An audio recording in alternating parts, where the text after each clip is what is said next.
मीठे बच्चे, यह वंडरफुल सत्संग है जहाँ तुम्हें जीते जी मरना सिखलाया जाता है। जीते जी मरने वाले ही हंस बनते हैं। प्रश्न है, तुम बच्चों को अभी कौन सी एक फिक्रात है? उत्तर, हमें विनाश के पहले संपन्न बनना है। जो बच्चे ज्ञान और योग में मजबूत होते जाते हैं उन्हें मनुष्य को देवता बनाने की आदत होती जाती है।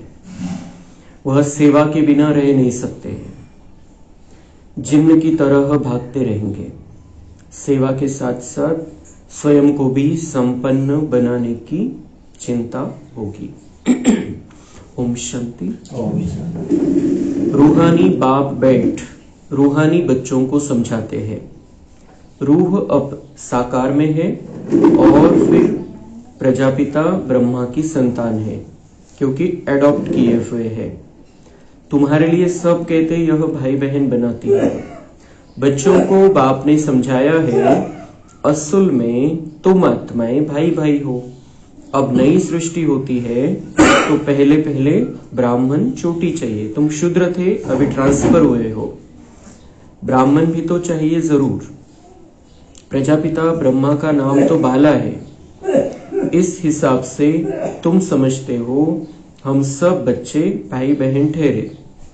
जो भी अपने को ब्रह्मा कुमार कुमारी कहलाते हैं वह जरूर भाई बहन ठहरे। सभी प्रजापिता ब्रह्मा की संतान है तो भाई बहन जरूर होना चाहिए। यह समझाना है बेसमझों को। बेसमझ भी है और फिर ब्लाइंड फेथ भी है। जिनकी पूजा करते हैं, फेथ रखते यह फलाना है, परंतु उसे जानते कुछ भी नहीं। लक्ष्मी नारायण की पूजा करते हैं, परंतु वह कब आए, कैसे बने, फिर कहाँ गए, कोई भी नहीं जानते। कोई भी मनुष्य नेहरू आदि को जानते हैं तो उन्हों की हिस्ट्री ज्योग्राफी का भी सब पता है। अगर बायोग्राफी को नहीं जानते तो वह क्या काम का? पूजा करते हैं परंतु उनकी जीवन कहानी को नहीं जानते। मनुष्यों की जीवन कहानी को तो जानते हैं, परंतु जो बड़े पास्ट हो गए हैं उनकी एक की भी जीवन कहानी को नहीं जानते। शिव के कितने ढेर पुजारी है, पूजा करते हैं फिर मुख से कह देते हैं वह तो पत्थर बित्तर में है, कन कन में है। क्या यह जीवन कहानी ठहरी? यह तो अक्ल की बात नहीं हुई। अपने को भी पतित कहते हैं। पतित अक्षर कितना फिट है। पतित माना विकारी। तुम समझा सकते हो कि हम ब्रह्मा कुमार कुमारी क्यों कहलाते हैं? क्योंकि ब्रह्मा की औलाद है और एडॉप्टेड है। हम कुक वंशावली नहीं, मुख वंशावली है। ब्राह्मण ब्राह्मणियां तो भाई बहन ठहरे ना, तो उनकी आपस में क्रिमिनल आई हो न सके। खराब ख्यालात मुख्य है ही काम विकार के। तुम कहते हो हम प्रजापिता ब्रह्मा की संतान भाई बहन बनते हैं। तुम समझते हो हम सब है शिव बाबा की संतान भाई भाई। यह भी पक्का है। दुनिया को कुछ भी पता नहीं है, ऐसे ही सिर्फ कह देते हैं। तुम समझा सकते हो सभी आत्माओं का बाप वह एक है, उनको सब पुकारते हैं। तुमने चित्र भी दिखाया है, बड़े बड़े धर्म वाले भी इस निराकार बाप को मानते हैं।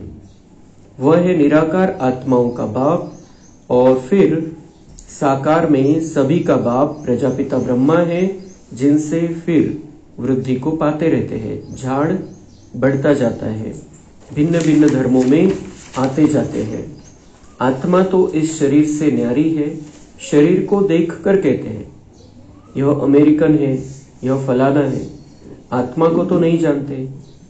आत्माएं सब शांति धाम में रहती है, वहां से आती है पार्ट बजाने। तुम कोई भी धर्म वाले को सुनाओ, पुनर्जन्म तो सब लेते हैं और ऊपर से भी नई आत्माएं आती रहती है। तो बाप समझाते हैं तुम भी मनुष्य हो।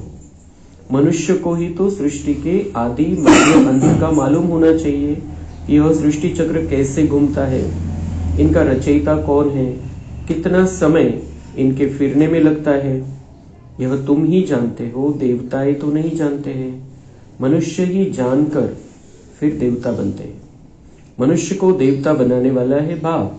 बाप अपना और रचना का भी परिचय देते हैं। तुम जानते हो हम बीज रूप बाप के बीज रूप बच्चे हैं। जैसे बाप इस उल्टे वृक्ष को जानते हैं, वैसे हम भी जान गए हैं।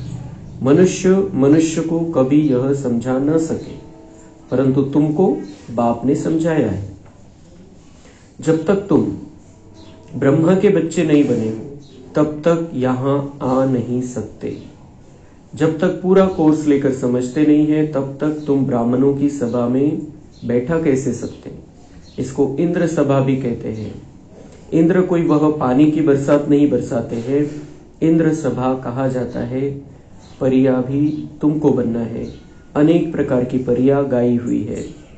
कोई बच्चे अच्छे शोभवान होते हैं तो कहते हैं ना, यह तो जैसे परी है। पाउडर आदि लगाकर सुंदर बन जाते हैं। सतयुग में तुम बनते हो परिया, परिजादे। अभी तुम ज्ञान सागर में ज्ञान स्नान करने से परिया यानी देवी देवता बन जाते हो। तुम जानते हो हम क्या से क्या बन रहे हैं। तो सदा प्योर बाप है, सदा खूबसूरत है। वह मुसाफिर तुमको ऐसा बनाने के लिए सावरे तन में प्रवेश करते हैं। अब गोरा कौन बनावे? बाबा को बनाना पड़े ना। सृष्टि का चक्र तो फिरना है। अब तुमको गोरा बनना है। पढ़ाने वाला ज्ञान सागर एक ही बाप है। ज्ञान का सागर प्रेम का सागर है। जब पढ़ाई पूरी होगी तो देवी देवता धर्म में सब ट्रांसफर हो जाएंगे, अर्थात मनुष्य से देवता बन जाएंगे। तो बाबा आता है, बहुत प्योर मुसाफिर है। बाबा ऐसा मुसाफिर है जो कभी भी पतित नहीं बनता है, कभी भी अपवित्र नहीं बनता है। और वो आता है परम धाम से। कहाँ आता है? संगम युग में आता है और पतित सावरे तन में प्रवेश करता है। ब्रह्मा बाबा जो जन्म मृत्यु के चक्कर में है, जन्म मृत्यु के चक्कर में आते आते अपनी चार्जिंग खत्म करते, फिर वो पतित बन जाते हैं। और ऐसे पतित शरीर में, सावरे शरीर में बाबा आता है हमको गोरा बनाने के लिए। तो गोरा कैसे बनाता है? हमें ज्ञान देता है। तो ये जो ज्ञान बाबा हमें रोज दे रहा है, इस ज्ञान का स्नान हमें करना है। और इस ज्ञान स्नान से हम परिया बन जाते हैं। ते म्हणतात की तिकडे मानसरोवर आहे, तिकडे डुबकी लावली तर मग परी बनून जातो. असं कोणी आजपर्यंत बनलेलं नाहीये परी, पण तरी म्हणतात आजपर्यंत असंच म्हणत आलेले. पण ये जो ज्ञान स्नान है, ये जो ज्ञान स्नान हम करते हैं, रोज बाबा हमें ज्ञान स्नान कराता है, उससे हम स्वच्छ बन जाते हैं, शुद्ध बन जाते हैं, पवित्र बन जाते हैं, आत्मा गोरी बन जाती है। और सतयुग में जैसे कि हम परी के रूप में रहेंगे, देवी देवता रूप में रहेंगे, किसी भी प्रकार का देहभान नहीं रहेगा। देहभान नहीं म्हणजे परी। तो ऐसी सुंदर स्थिति हमें अपनी यहाँ पर बनानी है कि जैसे कि हम यहाँ ही परिया बन जाए, यहाँ ही देवी देवता जैसे बन जाए। तो क्योंकि हमें यहाँ पर प्रॅक्टिस करनी है और उस दुनिया में हमें जाकर रहना है। तर त्यासाठी बाबा म्हणतात तुमच्याकडे हे सुंदर ज्ञान आहे, तुम्हाला सगळं माहिती आहे, ही दुनिया कशी रचली गेली, या दुनियाचं चक्र कसं चालतं, हे सगळे जेवढे काही देवी देवता दाखवलेले, जेवढे काही मूर्त्या आहेत, जेवढे मंदिरं बनलेले, त्याचं मागचं रहस्य काय, हे देवी देवता कधी होते, कुठून आले, आता कुठे गेलेले, सध्या कुठे राहत आहे, त्यांनी त्यांच्या जीवनामध्ये काय कार्य केलं, हे सगळं बाबा म्हणतात तुम्हाला माहिती आहे. दुनियावाले फक्त अंधश्रद्धेमध्ये, जीवन कहाणी माहितीच नाहीये. जसं आता इथले जे आहेत मोठे पुढारी नेते, समजा नेहरू, त्यांची कहाणी माहितीये, महात्मा गांधीची कहाणी माहितीये, पण ज्या देवी देवतांची पूजा करताय मंदिरामध्ये जाऊन इतक्या भावनेने, इतकी भक्ती आहे, ते कोण आहे, कुठून आले, कसे, काहीही माहिती नाही. तो बाबा म्हणताय उन सबको अब तुम्हें ये बातें समझानी है कि ये पार्ट, भगवान का पार्ट कैसे चलता है, फिर भगवान हमें देवी देवता कैसे बनाता है, किस तरीके से वो ब्रह्मा के शरीर में प्रवेश करता है, और ब्रह्मा के शरीर में प्रवेश करने के बाद हम सब बच्चे समझ जाते हैं कि हम उसे माता पिता क्यों कहते थे, क्योंकि वो हमारा माता पिता है। संगम युग में वो सबकी पालना करता है, उस हिसाब से वो हमारा माता पिता है, सबका माता पिता है। तो हर एक आपस में क्या बन जाते हैं, भाई बहन बन जाते हैं। और जो दुनिया में इतनी सारी आत्मा है वो सब एक बाप के बच्चे हैं. एका बापाची मुलं म्हणजे आपसामध्ये भाऊ भाऊ झाले ऑटोमेटिक. तो दुनियामध्ये बाबा म्हणते वो सिर्फ कहते हैं हम भाई भाई है, लेकिन वो जानते नहीं हम भाई भाई कैसे हैं और भाई बहन कैसे बनते हैं. तो एक बाप के बच्चे हैं, तो आपस में हम अगर शरीर के हिसाब से देखें तो भाई बहन है और आत्मा के हिसाब से हम भाई भाई है. तो बाबा बोलते ये सारी बातें तुम अभी जान गए हो, तुम्हें अब पता चल गया है. अब तुम्हें इन बातों में अपने आप को पक्का करना है और दुनिया वालों को समझाना है, सेवा करनी है उनकी. भल सत्संग में जाते हैं, वहां मरने जीने की बात नहीं होती है. यहां तो बच्चे एडॉप्ट होते हैं. बाबा म्हणतात दुसऱ्या सत्संगामध्ये की आता तुम्हाला मरायचंय ही गोष्ट नाही. इथं बाबा पहिले काय सांगतो आपल्याला कि तुम अब मेरे बने हो, अब पहले जीवन से मर जाओ. पहिला जो जीवन था उसको खत्म करो. जसं एखादं आता लहान बाळ आलेलं आहे तर तो त्याला मागच्या जन्माचं काही देणं घेणं नाही राहत. मागच्या जन्माशी तो नवीन जन्मामध्ये इकडे ऍडजस्ट करायला लागतो, काय करायचं त्या हिशोबाने. पण मागच्या जन्मामध्ये मी असं होतो, हे होतो, ते होतो, ते सगळं घेऊन नहीं येतो. तो तसं बाबा म्हणते यहां पर, वो दूसरे सत्संगों में ये बात नहीं, यहां पर तुम्हें ये सिखाया जाता है कि पहला अपना जन्म भूल जाओ. भूल जाओ मतलब ये शरीर है, परिवार है, वो सब कुछ है, लेकिन बुद्धि से ये पक्का करना है कि मैं तो आत्मा हूं और मैं अब बाबा का बन गया हूं. आता बाबांनी मला दत्तक घेतलेलं आहे आणि बाबा माझी पालना करतोय. आणि कशा प्रकारची पालना आपण काल ऐकलं कहाणीमध्ये, कशा प्रकारे सुंदर पालना बाबा करतो आणि आपल्यालाही त्या अनुभवामध्ये राहायचंय. बाबांनी आपल्याला आता दत्तक घेतलेलं आहे. अब हमें बाबा का बच्चा बनकर बाबा की पालना लेनी है, वो अनुभव करना है, क्योंकि ये पालना, ये प्यार हमें बाद में नहीं मिलने वाला है. 5000 वर्ष नहीं मिलेगा, ये संगम युग में ही चांस है. तो बाबा ने हमें दत्तक लिया है, तो अभी ये इस जीवन का पूरा आनंद हमें लेना है. तो उस पुराने जीवन की बातों को, पुराने स्वभाव संस्कार को हमें भूलना होता है. बाबा मतलब ये बातें दूसरे सत्संगों में नहीं बताई जाती, वो जानते नहीं है इस तरीके का कुछ होता है. देवता बनने की ये प्रोसेस है कि मनुष्य से देवता बन जाते. कब बनेंगे? जब हम शूद्र से ब्राह्मण बनेंगे. पहले हमारा जो जीवन था पहला बाबा का बनने के पहले का, वो शूद्र जीवन था, क्योंकि विकार को ही हमने सब कुछ मान लिया था. अभी हम ज्ञान लेते हैं तो ब्राह्मण बन जाते हैं, शूद्र से ब्राह्मण बन जाते हैं, और उस ब्राह्मणत्व को हमें बढ़ाना है. इस ब्राह्मण जन्म में हमको ऊंचे ते ऊंचा जाना है. तर त्याच्यासाठी आपल्याला त्या स्थितीमध्ये राहण्यासाठी, या ब्राह्मणत्वामध्ये राहण्यासाठी बाबांच्या पालनेमध्ये राहायचंय. आणि बाबांच्या पालनेमध्ये राहण्यासाठी बाबांचं बोट पकडून चालायचंय. बाबांचं बोट पकडून केव्हा चालू आपण? जेव्हा संपूर्ण निश्चय राहील बाबावरती. तो ये बाबा म्हणता ये तुम्हारा ये मर्जीवा जन्म है, पहली सारी बातें भूल जाओ.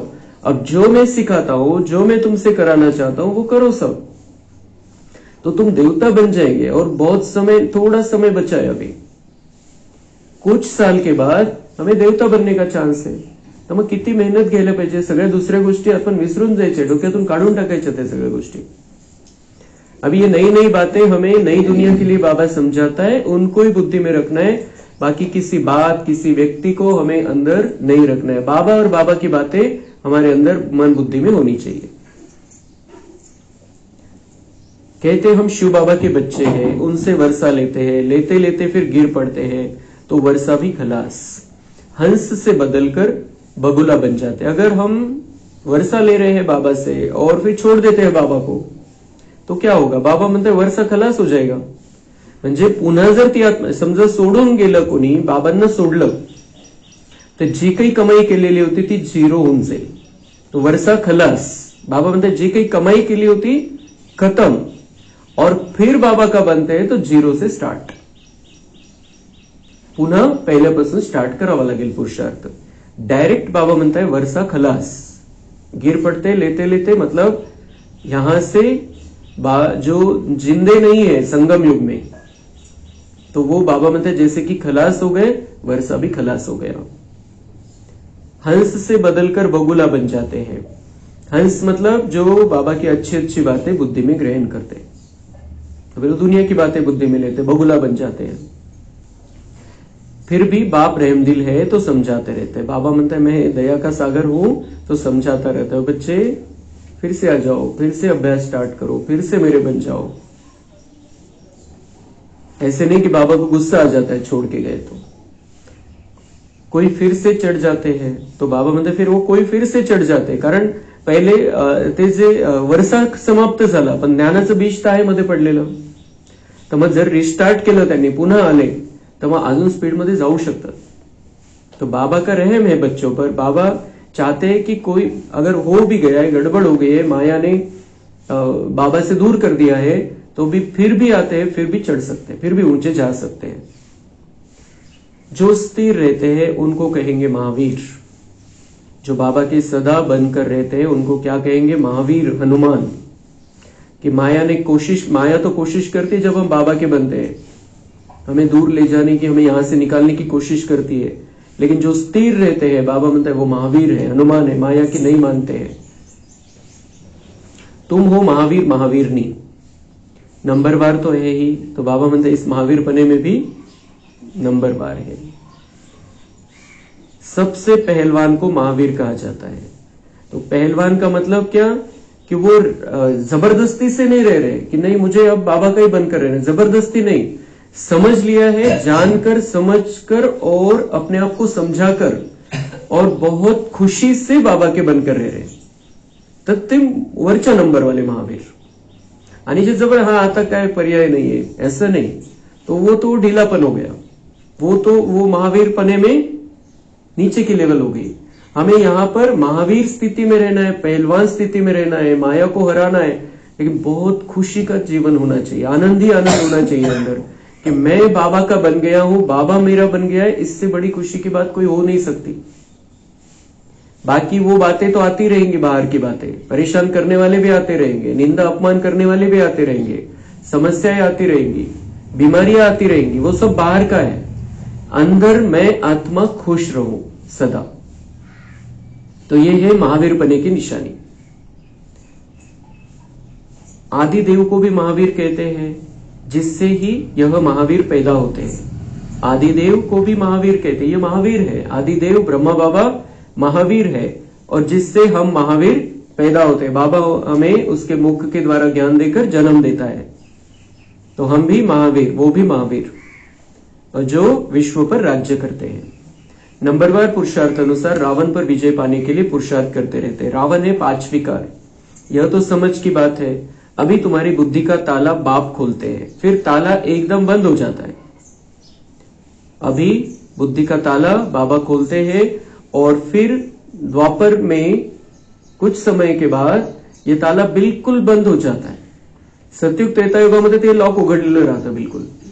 आपण त्या स्थितीमध्ये नॅचरल राहतो, असं विचार नहीं करावा लागणार. जसं दादींनी काल ऐकलं आपण कि हम ऐसा सोचेंगे नहीं वहां पर मैं आत्मा हूं, या फिर मैं शांत स्वरूप हूं, या मैं खुश हूं, मुझे खुशी में रहना है. बाबा म्हणते ये दादींनी आपल्याला क्लिअर केलं की तिथं असं कोणी विचार नाही करणार, कधी विचार पण नाही येणार मनामध्ये की मला खुश राहायचंय, कारण तो विचार करायची गरजच नहीं, सदा खुश है, ऑटोमेटिक खुशी है. तो वो मतलब ये जो लॉक बाबा ने अभी खोला है, वो लॉक हमारा सतयुग में भी खुला रहेगा, त्रेता में भी रहेगा, फिर द्वापर के बाद जैसे देहवान आए ये लॉक बंद होना चालू हो जाएगा और फिर एकदम बंद हो जाता है.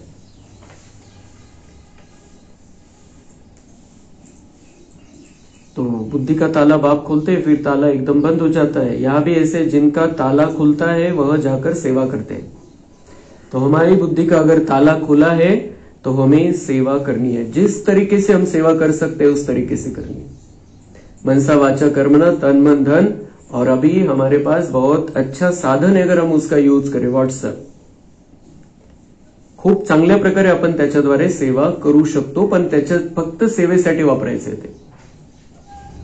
तो सेवा के बिना रह नहीं सकते. अगर हमारा लॉक खुल गया है बुद्धि का, तो हमें दूसरों का भी लॉक खोलना है. थोडंसं ढिल्लं तर करावं लागेल, मग त्यांना बाबांकडे आणून बाबा त्यांचं लॉक उघडतील, पण थोडं आपल्याला त्या हलचल तर मचवावी लागेल त्यांच्या बुद्धीमध्ये.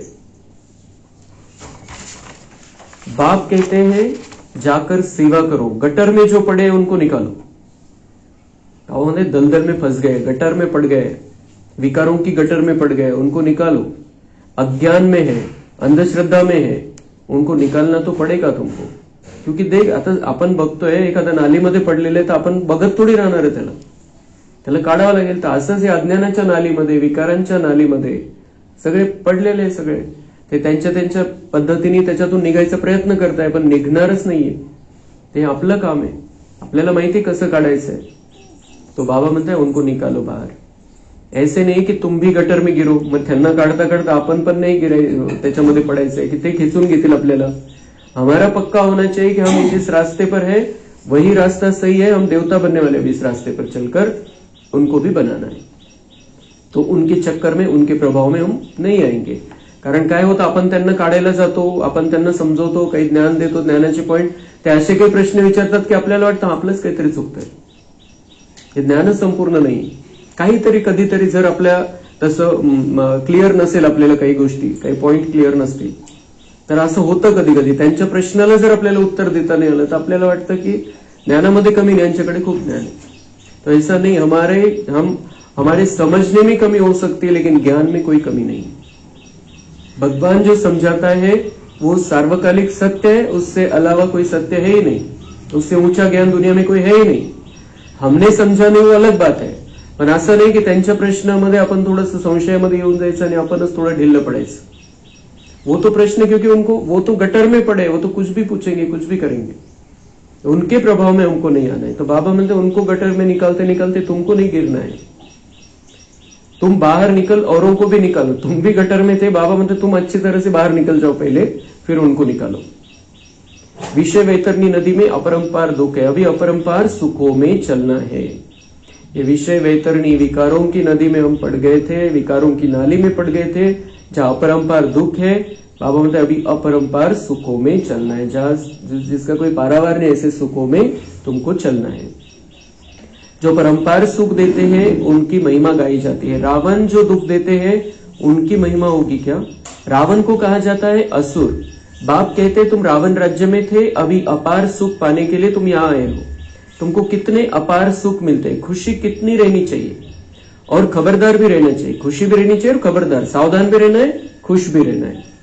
बाबा के बने हैं, बाबा इतना सुंदर हमें ज्ञान देता है, इतनी सुंदर हमारी पालना करता है, उसकी मुरली के द्वारा हमारी पालना होती है. बाबा वाइब्रेशन से हमारी पालना करता है. किसी अलग अलग तरीके हैं बाबा के पालना करने के. बाबा उस तन में नहीं आ रहा है. अभी बाबा को 7-6.5 वर्ष हो गए. तन में आना बाबा ने बंद कर दिया है, लेकिन उसकी पालना का जो प्रभाव है वो बढ़ता जा रहा है. तो गुप्त रीतीने त्याची पालना खूप वाढलेली आहे. आपण फक्त ते त्याचं बोट पकडून ठेवायचं, त्याच्या छत्रछायेमध्ये राहायचं. तो खुश रहना है और सावधान रहना है. बाबा की छत्रछाया से दूर गए तो माया तर टपलेली है. मग तो पोजीशन तो नंबरवार होती है. हर एक एक्टर का पोजीशन अलग है, सब में तो ईश्वर हो न सके. बाप हर बात बैठ समझाते हैं. तुम बाप को और रचना के आदि मध्य अंत को जान जाते हो नंबरवार पुरुषार्थ अनुसार. नंबरवार पढ़ाई पर ही मार्क्स होती है. यह है बेहद की पढ़ाई, इसमें बच्चों का बहुत अटेंशन होना चाहिए. पढ़ाई एक रोज भी मिस न हो. हमें स्टूडेंट गॉडफादर पढ़ाते हैं, वह नशा बच्चों को चढ़ा रहना चाहिए. कधीही हे विद्यार्थी जीवन विसरायचं नाहीये. आणि विद्यार्थी आपण कोणाचे? साध्या सुध्या मनुष्याचे विद्यार्थी नाहीये. आपल्याला कोण, सगळ्यांना शिकवणारा कोण आहे? एक परमपिता परम शिक्षक, तो शिकवतोय. आणि जिथं मुरली चालते, क्लास आहे, तर बाबांचे व्हायब्रेशन असतात. त्यावेळेला बाबांची नजर असते आपल्यावरती, हर एक विद्यार्थ्यावरती त्याची नजर असते. आणि तो ज्याला जे पाहिजे त्यानुसार ते तशा प्रकारचे पॉइंट्स येत राहतात. तो हमें ये बिल्कुल पक्का होना चाहिए कि हम किसके विद्यार्थी हैं. हमें पढ़ाने वाला एक परम शिक्षक, परमपिता परमात्मा आहे. कोणतेही महावाक्य आपण ऐकतोय, बिलकुल क्लिअर पाहिजे बाबांनी काय सांगितलं, मुरलीमध्ये काय आलं, मुरलीमध्ये काय सांगितलं, मुरलीमध्ये काय पॉइंट, हे नाही. बाबांनी मला काय सांगितलं बिल्कुल क्लियर पाहिजे. तो हमें ये बेहद की पढ़ाई पढ़ रहे हैं, बहुत अटेंशन होना चाहिए कि हम विद्यार्थी हैं. एक रोज भी ये पढ़ाई मिस नहीं होनी चाहिए किसी भी कारण से. हम स्टूडेंट है और गॉडफादर पढ़ाते. आपण विद्यार्थी आणि बाबा परमपिता परमात्मा आपल्याला शिकवतोय.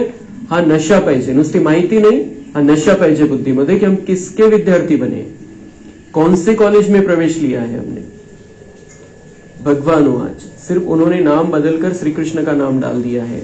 भूल से श्री कृष्ण भगवान आज समझ लिया है, क्योंकि श्री कृष्ण हुआ नेक्स्ट टू गॉड. त्यांनी चुकून श्रीकृष्णाला भगवान समजलं. त्याचं कारण बाबांनी सांगितलेलं आहे. श्रीकृष्ण कैसा आहे? Next to God. परमेश्वरानंतर जर कोणी असेल तर तो श्रीकृष्ण आहे. तो श्रीकृष्ण बाबांच्या समान, परमेश्वरा समान बनून जातो आणि म्हणून त्यांनी त्याला पण भगवान समजून घेतलं. दुनियेमध्ये श्रीकृष्ण इतका मोठा कोणीच नाहीये. जर दुनियेच्या हिशोबाने, मनुष्यांच्या हिशोबाने विचार केला, श्रीकृष्ण नंबर 1 आहे. आणि तो नंबर 1 पण कसा आहे? बिलकुल बाबा समान बनून जातो.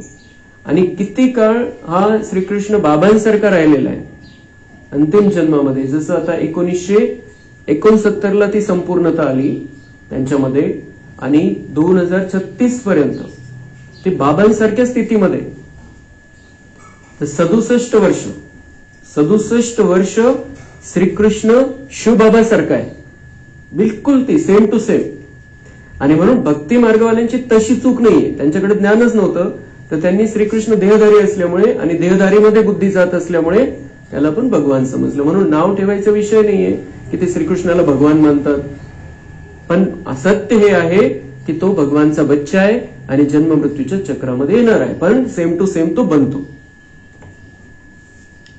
स्वर्ग जो बाप स्थापन करते हैं उनमें नंबर 1 यह है ना. जो स्वर्ग बाबा स्थापन करते हैं उनमें नंबर 1 श्री कृष्ण है. हमारा ब्रह्मा बाबा है श्री कृष्ण बनने वाला.